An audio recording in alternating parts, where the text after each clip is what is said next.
Where would you say that the Seahawks rank in the rest of the NFC now that they stand at a 6-3 record after knocking off the Cardinals in Week 9? Well, let's be transparent, of course. There are plenty of good teams. Some of the best teams reside in the NFC. You have the Eagles at 8-0. They escape on a Thursday night close one to the Texans. They ended up routing and turning it around in the second half, thank God. Then you got Dallas at 6-2. Or excuse me, how could I forget? Minnesota sitting at 7-1. Dallas and the Giants are 6-2. And you're looking at this and you're saying, there's a lot going on right now in the NFC. There's a lot of competitive teams. The 49ers record may not reflect it, but they're also a pretty good team when fully healthy and like on the ball. And it's just, how can you make a prediction on who is after the Eagles? It's really difficult because it's such a close tie in terms of not only record, but I mean, the strength and schedule would be the one that break it down for it. And I really do think that the Seahawks have played some relatively good teams. They've played the Niners, they've played the Rams, they've played the no, actually the Seahawks have not, actually, if I remember correctly. I'm sorry, I'm sitting here spewing nonsense. They went and they beat the Broncos to start the season. They lose to the 49ers embarrassingly, so I was correct. They lose to the Falcons. They beat the Lions in a shootout. They lose to the Saints. They beat the Cardinals, Chargers, Giants, and Cardinals again. So, I mean, in terms of competition, they have played a tough 49ers team. They have played the LA Chargers. They have played the Giants, but we all know the Chargers aren't what they used to be. So, I mean, I would have to say I'd have to say the Seahawks probably fall within the third or fourth seed, depending on who you ask, just because I feel that after the Eagles, it's pretty much a toss up, like I had stated. So I mean, I got to go with Dallas because I think they have the best. I think they have the best defense out of all the teams that I had mentioned, and then I'd have to go with the Vikings because the Vikings just they're in close games every week. Um, some of their games are a lot closer than what they need to be. I mean, for God's sakes, they almost lost to the Commanders today, which is just, Taylor Heineke and all those boys and Ron Rivera being on the hot seat and how inconsistent that defense can be. I would probably say in order Philly, Dallas, Minnesota, and then Seattle or New York. Because Seattle did beat New York, I'm going to put Seattle right above them. So, I mean, we're talking about 8-0, 6-2, 6 and well, I keep forgetting Minnesota. 8-0, 7-1, 6-2, 6-2, 6-3. That is ridiculous that the top 5 seeds in the NFC are 6 wins and above. So that makes it very competitive. Now, in terms of just going over the game in general, you have to look at what we've been saying all year long. The Seahawks are a perfectly balanced team. 158 yards on the ground, 275 yards in the air. Geno Smith was sacked 2 times, so he was pretty much upright for the majority of this game with a passer rating of 106.9, so basically 107. And they kept the ball away from the other team. He had 1 interception early on that was a batted pass, and it ended up being an interception. I hate the fact that that counts as an interception because that's not his fault that it was slapped and then taken away.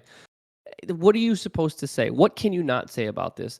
The defense found a way to make adjustments in the second half, and they found a way to keep Arizona at least in front of them and within striking distance. I know that Seattle scored 21 points in the second half, and I know that Arizona scored 14 points, but it wasn't in a manner in which you're sitting there panicking saying, I don't think the Seahawks got this. The Seahawks found a way to keep the lead the entire game.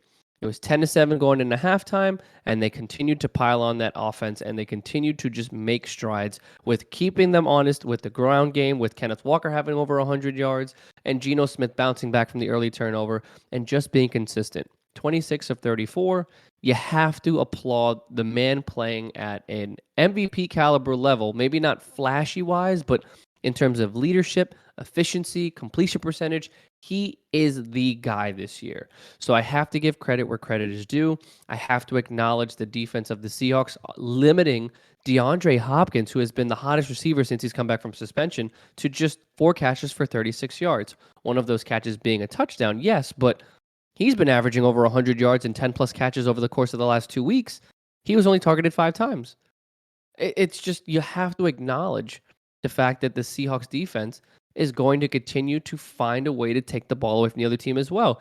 They sacked Kyler Murray, 5 times, and they forced 2 fumbles to which they were able to recover 1 of them. So you have to acknowledge that they're able to do things and capitalize on plenty of opportunities to where they're like, you know what? We need to stop here. They get the stop. They end up scoring, whether it's a field goal. Geno leads them down. They take time off the clock. The Seahawks are for real.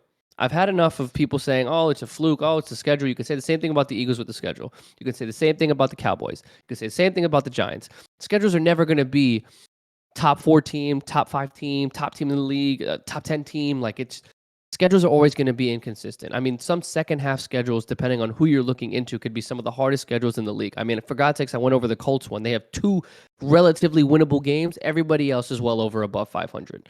So who are you really arguing with? Yourself? Probably.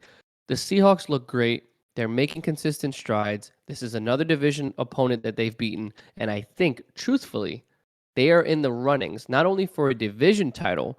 I wouldn't be surprised if somebody tried to play down to them. If they were to face Philly in the divisional round, I would not be surprised if they knock off the Eagles. Kyle, you can pan this one to you real quick because we've been saying for the course of the last 2-3 weeks with the way that the Eagles have been inconsistent in the second half, you play a team like Seattle and you underestimate them. They're running away with that game. Yeah, it just depends on whether or not that Geno Smith and that offense could be able to rise to the occasion against that Philly defense. Because Kev, let's face it, that Philly defense can be stifling, Oh especially yeah. when they're able to bring effective pass rushes, and they'll force opposing offenses into some errant passes that could lead to some turnovers. And we've Tell seen that to them. Dameon Pierce with 140 yards and a team that's 1-6-1. I'm just saying they can be beat.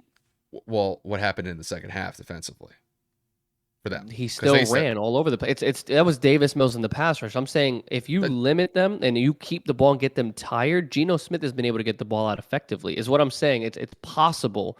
They yeah, take second halves off in terms of offensively. They don't score a lot. they can. They can at times.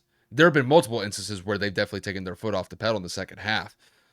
But, I mean, just to kind of kick it back to Seattle here, I mean, Kev, I'm going to be honest with you. I mean, we got to really start considering putting Geno Smith in comeback player of the year, Pete Carroll as coach of the year, Coach of the year, yeah. because nobody expected the Seahawks to be at 6-3. I don't even know if Seattle fans even had this expectation of being in this position 9 weeks into the year or the first week of November. This is kind of like a dream type scenario if you're a Seattle Seahawks fan at this point. And it's really just been, I keep honing in on the same point with the Seahawks. They are just solid top to bottom. I've always said that they've been very complimentary in their run game, in their passing game offensively. And once again, they just kind of live up to that standard and they're able to do it consistently time and time again. And, I know Geno had the one pick six that was definitely, it was an errant pass, but it was really just a good play defensively by the Cardinals. But he did not let that phase him. He was able to bounce back and he was able to lead some effective drives in the second half, especially in that fourth quarter. That's when the game was relatively close. If you guys were watching that game, I mean, it was a 3-point game going into that fourth quarter, or it was a one possession game, I should say. And yet, when I look back at that fourth quarter, man, Seattle just dominated that fourth quarter. They won that one by the score of 14-7, just specifically in points for each team.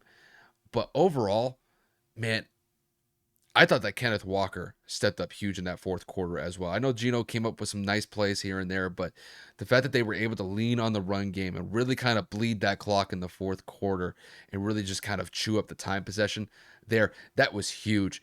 And, not only that, there was a point in time where Arizona came back in the fourth.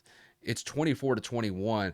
The Cardinals look like they're kind of ready to get back into the game. All they got to do is just force a punt, and then they could possibly lead to a game-winning drive there. Didn't happen. Seattle locked down offensively. They were able to extend that drive. That was a Kenneth Walker touchdown drive that put them up 31-21.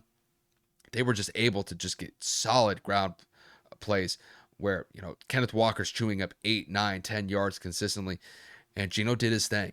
So, looking back at this game, we did pick the Seahawks to win this one, and this was definitely more of a competitive game than we saw the first time around when these teams played. If I remember their score correctly, I think Seattle won by the score of 17-9 in that first matchup against the Cardinals. And just based off the fact that DeAndre Hopkins was going to be in this game compared to when he wasn't in the first matchup between these two.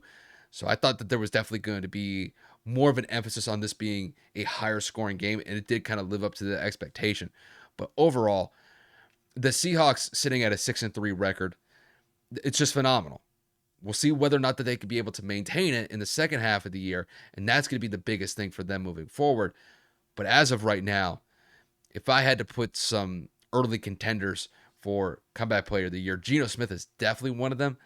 And then I got to put Pete Carroll up there as potential coach of the year, because after that Russell Wilson trade to Denver, I think a lot of people were expecting that Seattle would just kind of fall back into last place in the NFC West and they would start a rebuild to focus on the draft for this upcoming year. That is not the case.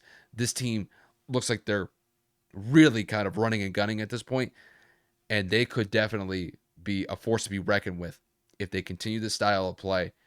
And if it transitions into the playoffs, this may not be a team you want to go up against. So, congrats on the Seahawks getting this dub, and we'll see where it goes from here.